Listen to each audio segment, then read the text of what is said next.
ജ്യോതിഷ വിശ്വാസപ്രകാരം 2026-ലെ ആദ്യത്തെ പൂർണ്ണ ചന്ദ്രഗ്രഹണം നടക്കുന്നത് മാർച്ച് 3-നാണ്.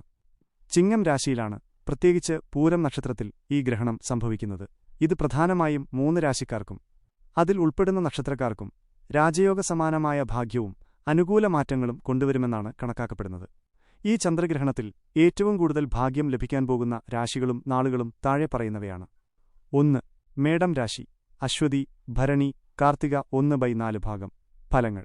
മേടം രാശിയിൽ ജനിച്ച നക്ഷത്രക്കാർക്ക് ഈ ചന്ദ്രഗ്രഹണം അനുകൂലമായ പല മാറ്റങ്ങളും സമ്മാനിക്കും. സാമ്പത്തിക ഭദ്രത കൈവരിക്കാനും അതുവഴി ജീവിതത്തിൽ ആഗ്രഹിക്കുന്ന നല്ല മാറ്റങ്ങൾ കൊണ്ടുവരാനും ഈ സമയം മികച്ചതാണ്.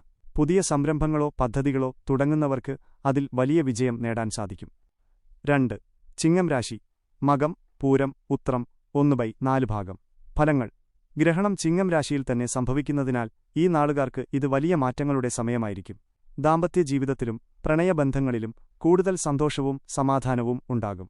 സാമ്പത്തിക സ്ഥിതി മികച്ചതാകുന്നതിനൊപ്പം തന്നെ നാളുകളായി ആഗ്രഹിച്ചിരുന്ന ഒരു ജോലി ലഭിക്കാനുള്ള സാധ്യതയും വർദ്ധിക്കും. വിട്ടുമാറാത്ത ആരോഗ്യ പ്രശ്നങ്ങൾക്ക് പെട്ടെന്ന് പരിഹാരം കണ്ടെത്താനും സാധിച്ചേക്കാം. 3. തുലാം രാശി. ചിത്തിര 1/2 ഭാഗം. ചോതി, വിശാഖം 3/4 ഭാഗം. ഫലങ്ങൾ. തുലാം രാശിക്കാർക്ക് ഈ സമയം സാമ്പത്തിക നേട്ടങ്ങളുടേതാണ്. ജോലിയിൽ പുതിയ അവസരങ്ങൾ തേടിയെത്താനും വിദേശത്തുനിന്നുവരെ വരുമാനം ലഭിക്കാനും സാധ്യതയുണ്ട്. യാത്രകൾ എല്ലാം തന്നെ ഗുണകരമായി മാറും.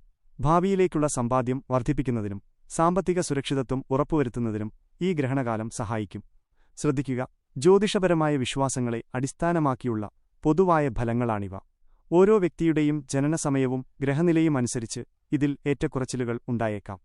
നിങ്ങളുടെ നക്ഷത്രം ഇതിൽ ഉൾപ്പെട്ടിട്ടുണ്ടോ, അതോ നിങ്ങളുടെ കൃത്യമായ ജന്മനക്ഷത്രം പറഞ്ഞാൽ അതിന്റെ ഗ്രഹണഫലം എന്തായിരിക്കുമെന്ന് ഞാൻ പരിശോധിക്കണോ?